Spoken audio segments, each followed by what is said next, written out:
Okay, so this is the segment. I got it laying down. It's a linear motor at the bottom. That's the coil for the two pull, push, push, pull, push at the top of the nose of the shoe.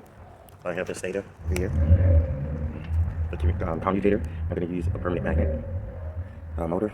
I'm also going to apply up with the embedded, the impregnated, the permanent magnets. Notice how the permanent magnets are impregnated onto the system. I use the ceramic magnets. And these are going to be large magnets, so just put that together.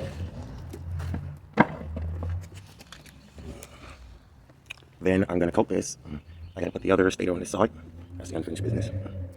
And I can open the framework. I got the rubber in the center. And I'm going to put the thermal rubber within the central too. Resistance, 500 degrees Fahrenheit resistance. And aluminum foil around this. I'm going to add the material foil around the rubber. I can take it out too. Now so I'll place my foot in. So for an example, okay, my foot is in the shoe, and it fits well. I don't have any problems with it and feel. It feels good.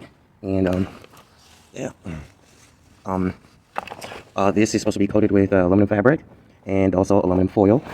So I'm also going to be using resin to cover and coat the resin with silicon carbide and graphite to cover the set. I have permanent magnets impregnated within the central.